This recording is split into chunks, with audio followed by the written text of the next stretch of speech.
Good morning. तो last class में हम लोगों ने प्रिज्म स्टार्ट किया हुआ था, जिसमें हमने क्या पढ़ा था, डेविएशन जो है एंगल ऑफ डेविएशन, उसका एंगल ऑफ इंसिडेंस के साथ वेरिएशन हम लोगों ने देख लिया था। ठीक है, आज हमें फाइंड करना है रिफ्रैक्टिव इंडेक्स ऑफ प्रिज्म। तो कैसे फाइंड करते हैं, हेडिंग बनाएं। सबसे पहला काम है हेडिंग, तो हेडिंग लिखिए refractive index of prism. Refractive index of prism,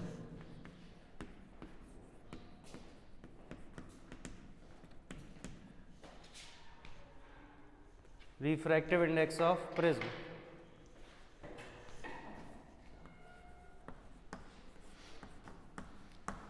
जो लास्ट क्लास में हम लोगों ने डायग्राम बनाया हुआ था, उसकी हमें दोबारा से हेल्प लेनी पड़ेगी।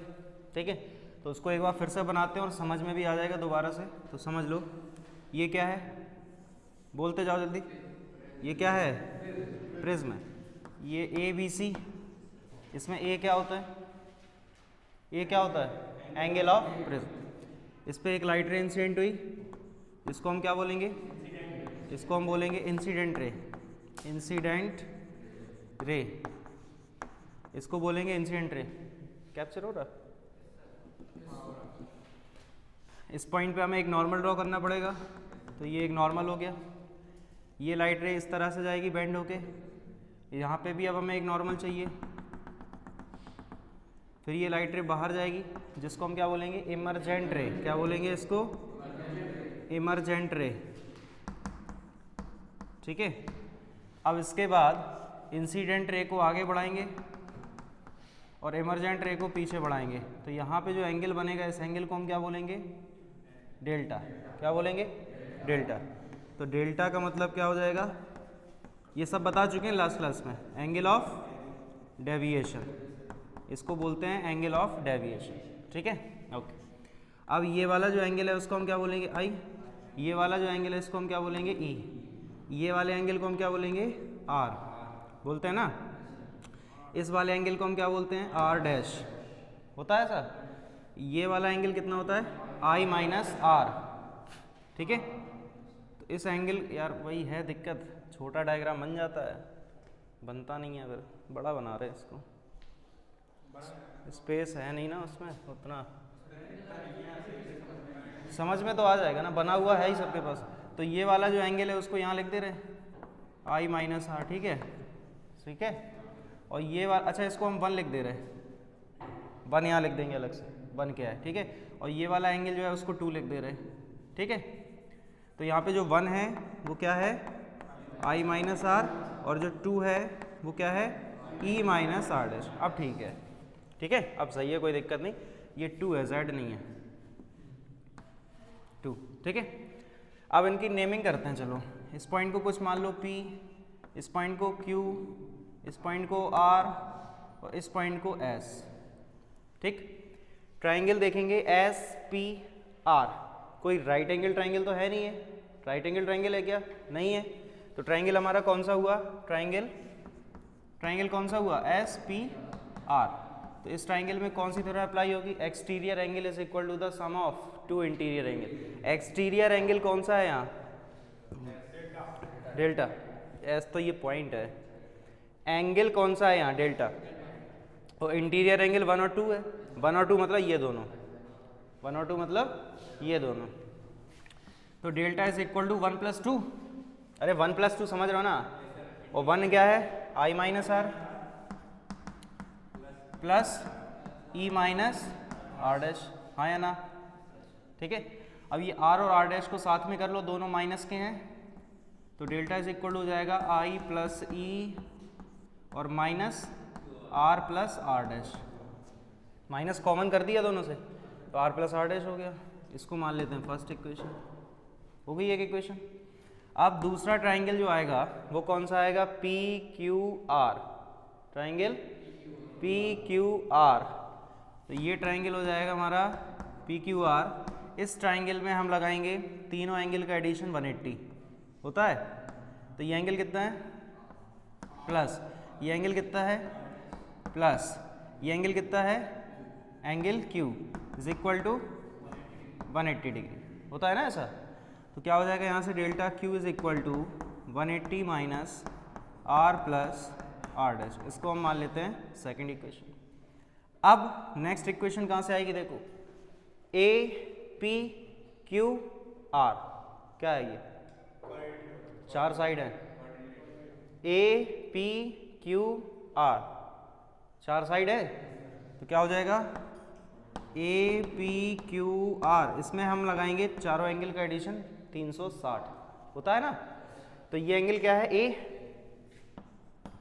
प्लस ये एंगल कितना है 90, क्यों, क्योंकि ये वाली लाइन जो है वो इस पर नॉर्मल थी, तो ये एंगल 90 का होगा पूरा कि नहीं होगा, ये हो जाएगा 90 प्लस ये एंगल Q है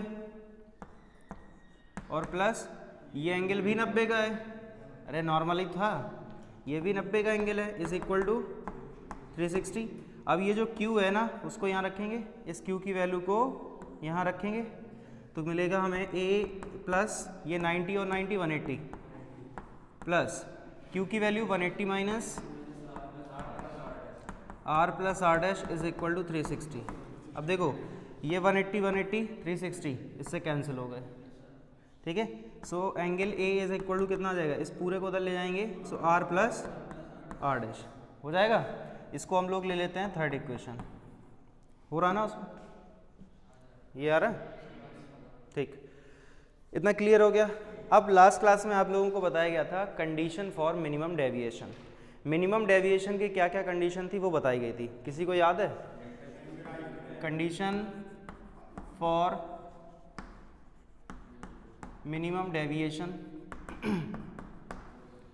है किसी को याद, बताओ, सबसे पहले delta is equal to delta M, फिर I is equal to E, फिर R is equal to R dash, बिल्कुल सही, इनको यूज़ करना है यहाँ, एक्चुअल में हमें निकालना है रिफ्रैक्टिव इंडेक्स, और रिफ्रैक्टिव इंडेक्स लगाने के लिए निकालने के लिए हमारे पास एक ही फॉर्मूला है, वो कौन सा है, Snell's law, N equal to sine I upon होता है, इसमें दो अननोन है आई और आर, अब हमें कैसे भी व्यवस्था या जुगाड़ करके आई और आर की वैल्यू चाहिए हर हाल में, ठीक है, तो यहाँ से हम आर डैश को रिप्लेस कर दें, तो आर डैश को हम क्या लिख सकते हैं, देखो आर लिख सकते हैं, तो ये वैल्यू को पुट करो, ठीक है, तो क्या मिलेगा हमें यहाँ से बताओ, या एक काम करते पहले इसको ही देख लेते हैं, फर्स्ट इक्वेशन से चलते हैं, फर्स्ट इक्वेशन से उठाओ, ठीक है, क्या हो जाएगा बाय इक्वेशन फर्स्ट, बताओ, डेल्टा की जगह ई की जगह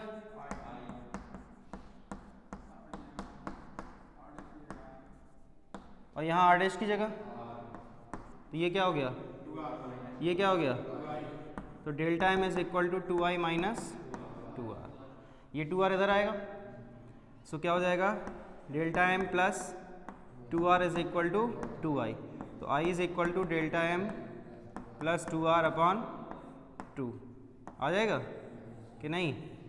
अब यहाँ रखते हैं, तो r डैश की जगह क्या आएगा r, तो बाय इक्वेशन थर्ड क्या मिलेगा बताएं, a is equal to R plus R dash है तो r लिखेंगे, यानी क्या मिलेगा 2r is equal to a, लिख सकते हैं इसको r equal to a upon 2, देखो r मिल गया हमको, ये जो 2r की जगह a है यहाँ रख दें, नहीं अरे 2r की जगह पे a लिख सकते हैं ना, रख दो, तो क्या हो जाएगा i is equal to delta M plus a upon 2, ये आ चुका हमारा i, ये आ चुका हमारा r, अब हमें लगाना है Snell's law, sine I upon sine R, समझ गया ना, कहाँ लिख दें, यहाँ लिख दें, दिखेगा, तो n इज इक्वल टू होता है sine I upon sine R, तो फाइनली हमारे पास फॉर्मूला जो आएगा वो क्या हो जाएगा साइन आई, आई कितना है a plus delta M upon 2 और अपॉन r की वैल्यू है a/2, तो साइन a/2, ये फॉर्मूला आ जाएगा रिफ्रैक्टिव इंडेक्स का, समझ गए बात को, तो इतना नोट करो, कोई डाउट है तो पूछ लो, बताओ किसी को कोई डाउट है, कोई डाउट नहीं, नहीं है तो नोट करो जल्दी से, फिर आगे बढ़ता है।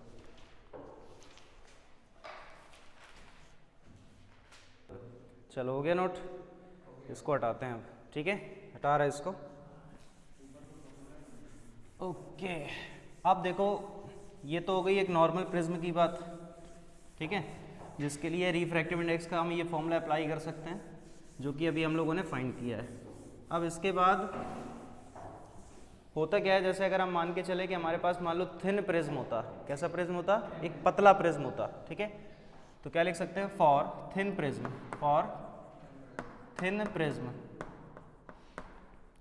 अगर हमारे पास थिन प्रिज्म है, थिन प्रिज्म का मतलब है जैसे एंगल ऑफ प्रिज्म की वैल्यू लगभग 10 डिग्री से कम हो, समझ रहे हो, एंगल ऑफ प्रिज्म जो है वो हमारा 10 डिग्री से कम हो जाए, तो लगभग हम उसको मान के चलते हैं कि वो थिन प्रिज्म होगा, पतला सा एक, कैसा, बिल्कुल ऐसा, ये प्रिज्म, ये एंगल जो है वो बहुत कम हो, ठीक है, तो पतला ही तो प्रिज्म बना है, समझ गए हो। अगर ये एंगल कम होगा तो इसकी वजह से जो एंगल ऑफ इंसिडेंस है और जो एंगल ऑफ रिफ्रैक्शन है वो भी कम हो जाएंगे, ठीक है, तो हम क्या लिख सकते हैं, आई एंड आर कैसे होंगे, वेरी स्मॉल। अच्छा, इस फॉर्मूले को देख के पता है हमें कि ये वैल्यू किसकी है, आई की, और ये वैल्यू किसकी है, आर की, तो हम क्या लिख सकते हैं, sine A plus delta M upon 2, इसको क्या लिखोगे आप, nearly equal to A plus delta M upon 2, sine I को आई लिखते हैं, साइन आर को, आर की जगह ए बाई 2 है, देखो, तो इसको हम क्या लिखेंगे, ए बाई 2। अब ये दोनों वैल्यू को रखो फॉर्मूले में, तो मिलेगा क्या, N is equal to, sine तो गया, मान लो कि साइन साइन कट गए, कटता नहीं है, मान लो ऐसे ही, याद करने तरीके हैं, साइन साइन कट गए मान लो, तो कबाड़ी मान सकते हो, A plus delta M upon 2 upon A upon 2, ये 2 से 2 कट गए, तो बचेगा क्या यहाँ पे, N is equal to A plus delta M upon A, ये ए को इधर भेजो, तो हो जाएगा finally delta M is equal to, sorry, delta M plus A is equal to N into A, ये ए को इधर लेके आएंगे, तो हो जाएगा क्या, delta M is equal to N A minus A common, तो delta M is equal to, formula आ चुका है हमारे पास, ए इंटू एन माइनस 1, ठीक है। ये फॉर्मूला हम सब तब अप्लाई कर सकते हैं जब प्रिज्म पतला होगा, अदरवाइज ये फॉर्मूला हम अप्लाई नहीं कर सकते, ठीक है। इसमें जो ए है वो क्या होता है, एंगल ऑफ प्रिज्म, एन क्या होता है, रिफ्रैक्टिव इंडेक्स, और डेल्टा एम क्या है, एंगल ऑफ मिनिमम डेविएशन, समझ गया बात को, तो ये क्लियर हो गया। अब सुनते जाना पहले, फिर एक साथ नोट करना बाद में। अब इसके बाद हम बात करते हैं डिस्पर्सन ऑफ लाइट की, इसको हटा रहे हैं, तो नोट हो गया था सब पहले ही।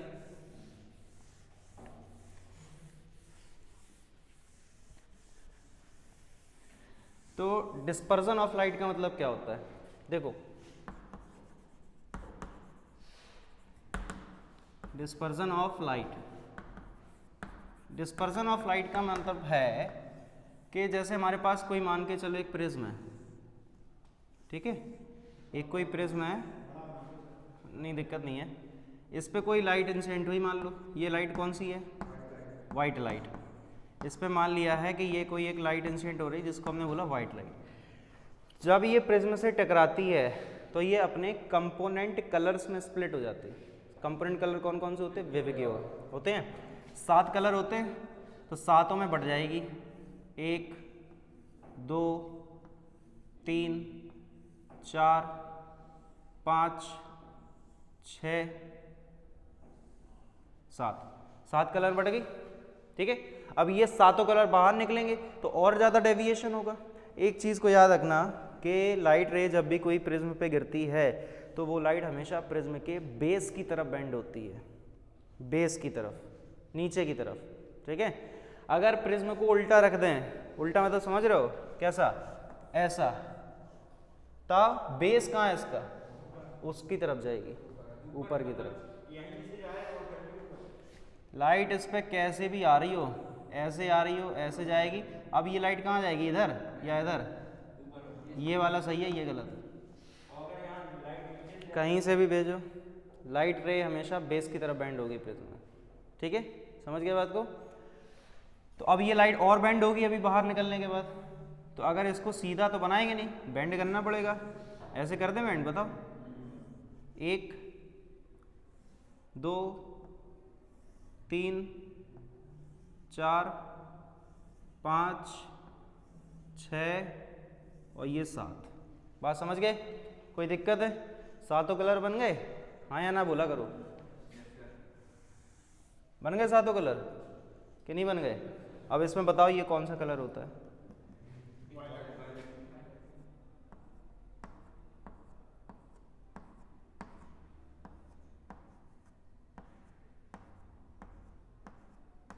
ठीक है, ये कौन सा कलर है? फिर फिर फिर फिर फिर ये बनता है विबग्योर। इस प्रोसेस को कहते हैं डिस्पर्सन ऑफ लाइट। ठीक है, कहने का मतलब क्या है कि कोई भी वाइट लाइट जब किसी प्रिज्म पे गिरती है तो वो अपने कलर्स में, कंपोनेंट कलर्स में स्प्लिट हो जाती है। इसी को हम कहते हैं डिस्पर्सन ऑफ लाइट। ठीक है, ओके। अब इंसिडेंट रे को आगे बढ़ाओ तो यहाँ पे जो एंगल बनेगा, इस एंगल को हम क्या बोलते हैं? Angle of deviation for red light. ठीक है, और ये जो पूरा एंगल बनेगा इसको हम क्या बोलेंगे? Angle of deviation for violet colour बोलेंगे। अब इन दोनों को पीछे बढ़ाओ, एक तो ये वॉयलेट वाली को और एक ये रेड वाली को। तो ये जिस पॉइंट पे यहाँ पे कटी, यहाँ पे जो ये एंगल बना थीटा, इसको हम क्या बोल रहे हैं? थीटा। इस थीटा को हम कहते हैं एंगल ऑफ डिस्पर्जन। क्या कहते हैं? Angle of dispersion. थीटा क्या हो जाएगा? Angle of dispersion. Angle of deviation for violet colour, angle of deviation for red colour. तो हम थीटा को क्या लिख सकते हैं? देखना, इस पूरे में से अगर इतना माइनस करोगे तो ये बचेगा, पूरे में से ये घटा दो तो ये बचेगा, और ये क्या है? थीटा है। तो हम थीटा को क्या लिख सकते हैं? डेल्टा वी माइनस, और डेल्टा का फॉर्मूला क्या होता है? ए एन माइनस 1 होता है कि नहीं? तो लिखो, तो जाएगा ए और इसकी जगह N V minus 1 diffractive index of violet colour minus N R क्या हो जाएगा? डेल्टा आर क्या हो जाएगा? ए एन आर माइनस 1, ये कॉमन कर लो, सो मिलेगा N V minus 1 minus N R plus 1, ये 1 से 1 cancel. So theta is equal to हो जाएगा हमारे पास A N B minus N R. इसको हम क्या बोलते हैं? Angle of dispersion. ये एंगल ऑफ डिस्पर्जन के लिए फॉर्मूला होता है। बात समझ गए? कोई दिक्कत है? अब इसमें आता है डिस्पर्सिव पावर। डिस्पर्सिव पावर, इसको हम ओमेगा से शो करते हैं। कैसे? ओमेगा से शो करते हैं। इसके लिए हम क्या लिखते हैं? Angle of dispersion upon angle of deviation for mid light ray. Angle of dispersion upon angle of deviation for mid light ray. Yellow colour को मिडलाइट रे बोला जाता है। रेनबो देखा? रेनबो, रेनबो में बीच में कौन सा कलर दिखाई देता है? Yellow colour. ठीक है, तो येलो कलर को हम क्या मानते हैं? मिड लाइट रे, मिड लाइट कलर कह सकते हो। तो इनकी वैल्यू रखें। थीटा तो पता है हमें, थीटा हमारे पास कितना है? अरे बोलो, ये निकाला है theta, A N B minus N R divided by, अब हम बात करते हैं डेल्टा की। डेल्टा ये है ए एन वाई माइनस 1, ये कैंसिल हो गया। जो ओमेगा है वो क्या आ जाएगा हमारे पास? N V minus N R upon N Y minus 1, ये आ जाएगा।